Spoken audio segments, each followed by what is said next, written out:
Hey, what's going on, everybody? My name is Haydn Adams with A Design of the Codes. And today we're tackling the most sexiest thing on the internet, tables. And, well, okay, they're not that sexy. They're really inherently for designers and pretty much for front-end developers. They're pretty boring looking. They look like this. They're just squares with alternating information, and they just have the most mundane bit of tracking. They've been around since the dawn of the internet. I remember building sites with menus and tables and TRs and TDs and percentages, and oh my gosh, if you were around in the 90s, you were table crazy. You couldn't get away from them. Along with the old school frame design, tables were just that. They were annoyances. And it only complicated things when we went to the mobile environment, when the iPhone and other devices came out. Tables inherently are not built for responsive design. They're just not. They're big, they're bulky, and that's what they are. However, with the magic of media queries and really good coding technologies, you have this table that looks like this that you can then turn into a table that does this. You can create a table that doesn't wrap, doesn't change, and then you can scroll side to side on a mobile environment. Note how that I can't move the actual screen left or right until I come down into, and I can use that little scroll bar if I were to have a real mouse, which I don't really have a mouse because I'm on a mobile environment. However, you can create tables that scale effectively and also hold to a mobile environment. Let's take a look how to do that using Gatsby JS and React Bootstrap, my two favorite combinations on the web today. And with that, let's get started.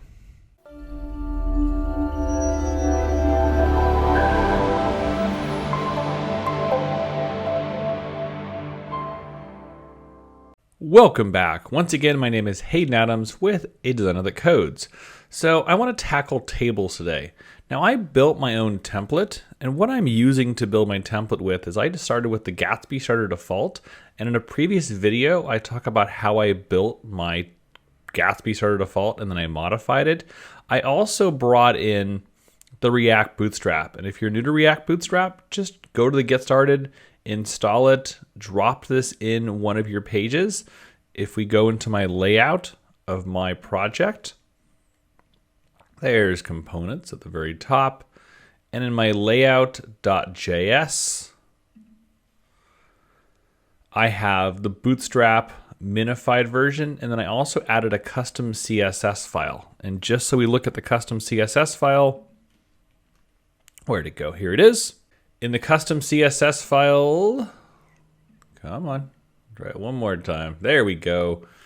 There's nothing there. I really have a blank slate to work in. So when I build my sites, I like to have my own default template that I started with both the Gatsby starter default and React Bootstrap. So I'm using both in combination. To me, there's nothing better on the internet than the React Bootstrap. So if we go into components, you can find it at reactbootstrap.github.io. Under components, you're going to find tables. And here's where the magic starts. In everything we do in React Bootstrap, everything starts with a capital letter. That's how you can tell it's not just a tag, but a React Bootstrap tag when it comes to tables. So let's bring in this exact design when it comes to tables. So our first step we have to do, of course, is look at the getting started and seeing how we can bring in or import different pieces of our design. And that says import whatever name we're going to bring in from React Bootstrap. So I'm going to say up in my index file, because you have to put it on the page you're working with, I'll say import. I'm going to import two things because I want to import both the container that's going to hold everything together and the button. So not the button, the table. So import, and I'll put the curly brackets in. I will say container, capital letter for C, comma, table, and I will say React Bootstrap. And now that's in the project. I am running my development server already in Gatsby JS. It's going to say, hey, here's the problem. Container is defined but never used, and table is defined but never used. The container is what everything goes in. It contains content. It also allows your project to break at certain breakpoints. And I have a different video all about the container and how to use it. So I'm going to take out Mr. Spaceman. Sorry, image, you're going away. You're pretty cool, but not that cool. And I'll take out the rest of the content and say, this is a table tutorial. And if I save it and test it, we should, if I find the right project, oh, I'm not going to be on the table side. Look at it. Oh, this template is amazing. I just stripped out all the excess code, and this is a table tutorial. Perfect. Now let's bring in the container to move things around. So what I'm going to do is I'm going to take out this H1 temporarily and just say container and bring it back in. Now we're using the container inside of React Bootstrap, and it adjusts as I move my design backwards and forwards. This top part is part of the header, and this part down here is part of the footer. Nothing magical about it, just the way we built it using the Gatsby Shutter Default. Built with Gatsby, title area, I took out the design, and it's just like that. Cool. So we got the container put in. Let's now bring in some de facto code, and let's talk about it using React Bootstrap. I'm going to go to not container components. There's all those C words. My last video was also tripped up on the C words coming in full force.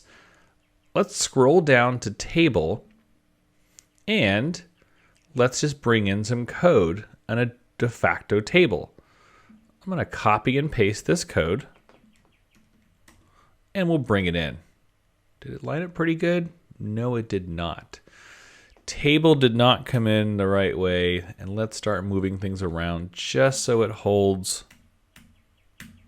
That should be good. Oh, one more in this case. There we go. Now it's properly indented.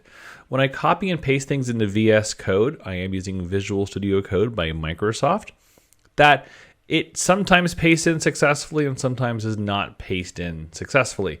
Yes, it is still warning. The image tag is defined and never used, and all of that. Let's take out, did I already have it? Oh, it's a different image. Let's take out this piece, and the link is also not being used, so we'll comment that out. So we should just have one more warning. Actually, no more warnings. The table, of course, is now brought in. So let's take a look at this, and we'll talk about how the table is built. So if we go into Chrome, let's pull Chrome up over here. This is the first table tutorial. This looks pretty good. The thing about it is it's hard to tell how good it looks on a mobile environment because it's not that big.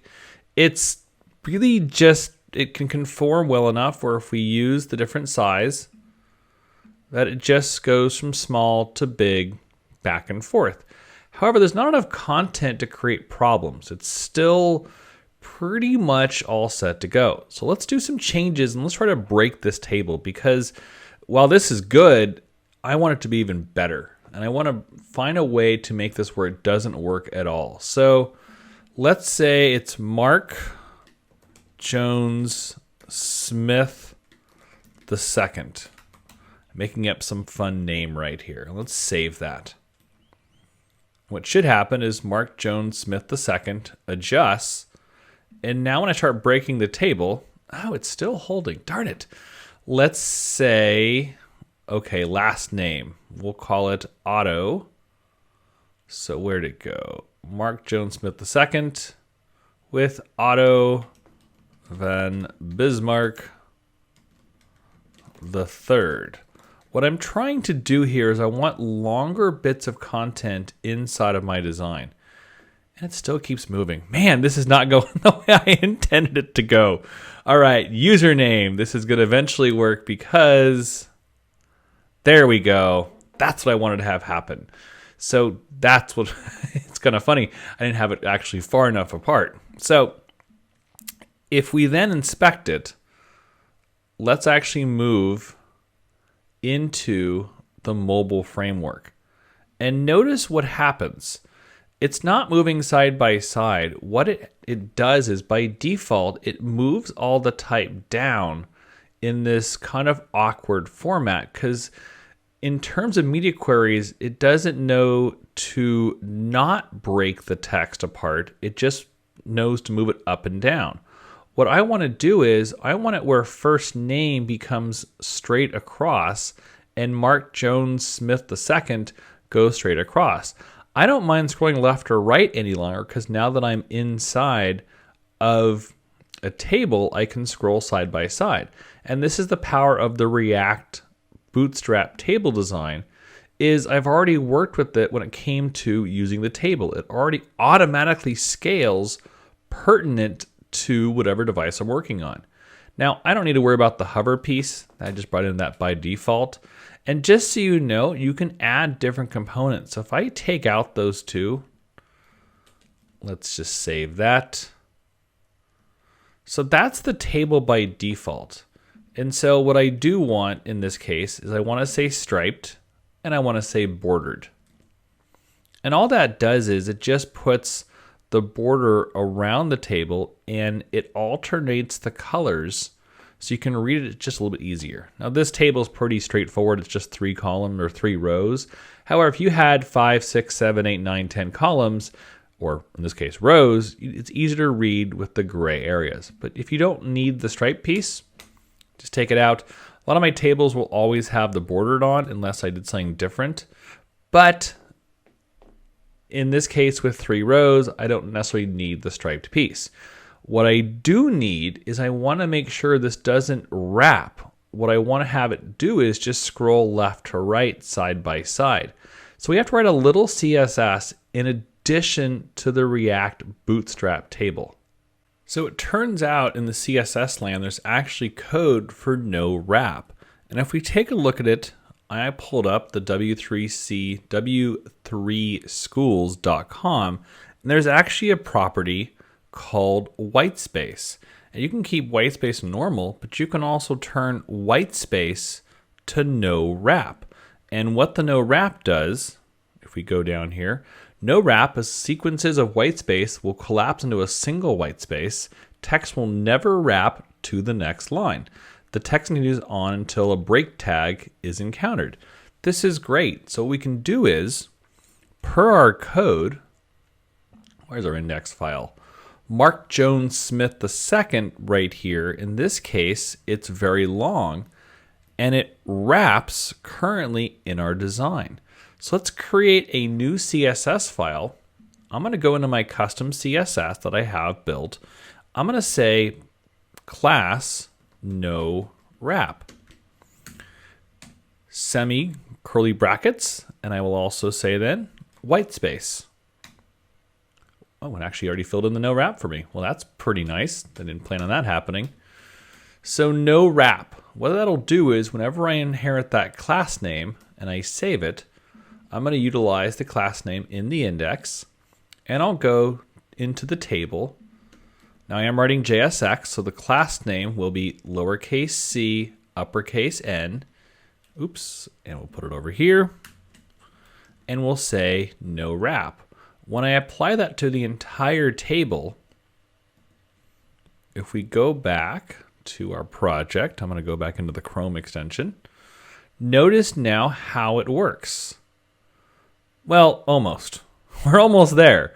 The problem is we don't have it adequately scrolling back and forth, the entire website scrolling. So yes, the wrap works, but we haven't fixed the overflow to account for the mobile environment. Thankfully, React Bootstrap has already thought of the problem when it came to the problem of this box not scrolling appropriately. What should be happening is when I scroll side to side, it should only move the table and not the entire design. If we go back into React Bootstrap, and if we scroll down the tables, what we're going to look for is the responsive. Responsive tables allow tables to be scrolled horizontally with ease. I just love how they write their documentation with ease because it's really that easy. In the past, I used to have to write this by hand, and now all I have to do is I just have to add responsive to my design. And now watch what happens. If I add the word responsive into the table, I will say table, responsive, bordered, and I have a class name no wrap. And I come back here and I refresh the page to make sure it works. Watch this. Now I can scroll the table back and forth and it doesn't wrap. Now, if you want to go extra cool on this and you just feel, you know what, it only needs to not wrap when it comes to a mobile environment, then what you can always do is in your custom CSS, we'll just make a note of it, you can always say, if I can type the right way today, add a media query. And if you add a media query, this will only wrap as it gets to small, medium, and large. The great part about this is that we are using, let's go back up to index, we are using a container. And the container breaks at certain sizes. So if we go to get Bootstrap, because the container is sitting inside of the, as they call it, the vanilla version of React Bootstrap, is just get Bootstrap. And the container talks about how it's going to break at certain sizes. The small, or sorry, extra small or XS is 576. Small is greater than 576, medium 768, large 982, and extra large 1200. So if you feel like breaking it at a medium size, you can adjust your design to say when it hits the container medium or container large, and you can write a media query to account for that. And that's the great part about using the container is it already has predefined breakpoints. So if you use that specific size, it's going to go right to 100%. And say, all right, well now I'm going to break my design. And once I go 100%, I have to account for a no wrap. And so I can write a media query in terms of the white space no wrap. I use this when I have specific numbers because what I have for a couple clients, and if I put it in a real world context, a lot of times I don't have names that, they can wrap, they're okay, but I might have things that say like 18%, 25%, 75%, and let's say 100%. And what happens is it gets hard to read these after a while. If they're not in alignment, what can happen is in the custom, if I take out the no wrap, just comment it out for now, when it scales, what can happen is that it goes 18, 25, 75, and it looks like a second row of information. Even though it's not, I want to make sure that all the numbers or any kind of specific measurements that I have are put on the same line. And so the no wrap, that didn't really work out too well. There we go. Let's uncomment that out. VS Studio Code Command/ is the shortcut. And now all the numbers doesn't really make sense for the first name.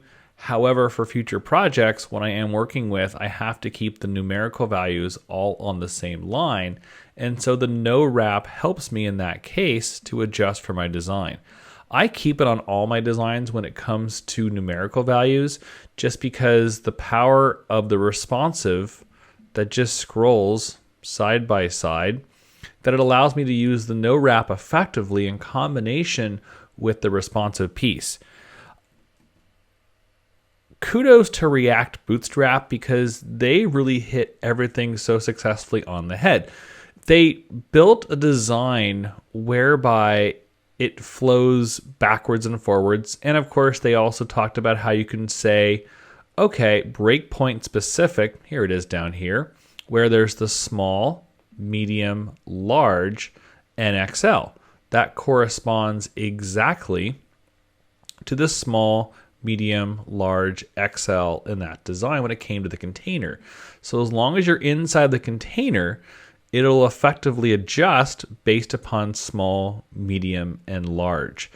Tables, as I said at the very start of the program, are inherently boring. However, they have to be also invariably informative as well.